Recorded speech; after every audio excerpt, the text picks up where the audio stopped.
بات بڑی ضروری ہے، وہ میں نے آپ سے ضرور کرنی ہے۔ ایک آیت ہے قرآن پاک کی سورت بقرہ پہلا سپارہ آیت نمبر 120۔ اللہ تعالیٰ نے ایک حد بیان کر دی، فرمایا وَلَن تَرْضَىٰ عَنْكَ الْيَهُودُ وَلَا النَّصَارَىٰ حَتَّىٰ تَتَّبِعَ مِلَّتَهُمْ۔ فرمایا یہ یہودی اور عیسائی تم سے ہرگز راضی نہیں ہوں گے۔ یہ قرآن ہے اور سادہ ترجمہ تفسیر کی بھی ضرورت نہیں۔ یہ معاہدے کر لیں، محبت کے وعدے کر لیں، یہ تم سے راضی نہیں ہوں گے۔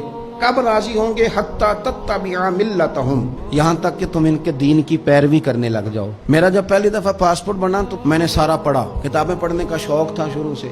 اس کے ہر صفحے پہ لکھا ہے کہ سوائے اسرائیل کے، یعنی آپ پوری دنیا میں یہ سبز ہلالی پاسپورٹ لے کے جا سکتے ہیں، خبردار اسرائیل آپ یہ پاسپورٹ لے کے نہیں جا سکتے۔ یعنی اتنی نفرت کسی ملک سے کہ اس پر لکھ کے چھاپ دیا ہر صفحے پر کہ یہ پاسپورٹ سوائے اسرائیل کے ہر ملک کے لیے کارآمد ہے۔ میرا سوال ہے عرب کے ان لیڈروں سے جنہوں نے اسرائیل کے ساتھ معاہدہ کیا، مجھے بتاؤ تمہیں فلسطین کی بیٹیاں بھول گئی نا ساری کی ساری؟ تمہیں وہ ماں بھول گئی نا جو مسجد اقصی کے دروازے پہ کھڑی ہو کے چیخیں مارتی تھی اور کہتی تھی کوئی علی کو خبر کرو کہ میری بچیاں قید میں ہیں؟ وہ بھول گئی؟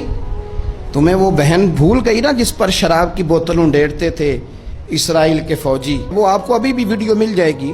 وہ انڈیلتے تھے شراب کی بوتل، اسے پکڑتے تھے، دست درازی کرتے تھے، اور وہ بیٹی کہتی تھی یا رحمت للعالم۔ بھول گیا تمہیں وہ سارا کچھ؟ تم نے ایک منٹ لگایا اور تم معاہدہ کس سے کروا رہے ہو؟ امریکہ کے صدر سے؟ اتنا ظلم کیا تم نے، اتنا قاتل کے ساتھ معاہدہ؟ کیا سمجھتے ہو فلسطین والوں کا کوئی والی وارث نہیں؟ سنو، میرے رسول کریم صلی اللہ علیہ وسلم نے فرمایا میرا کوئی مالدار امتی دنیا سے چلا جائے، پیسے جائیدادیں چھوڑ کے جائے تو اس کی اولاد میں بانٹ دینا، لیکن اگر اس کے ذمہ قرضہ ہو تو میرے پاس آ جانا، میں اپنے امتی کا قرض ادا کروں گا۔ جس کا کوئی وارث نہیں ہوتا، مدینے والا اس کا وارث ہوتا ہے۔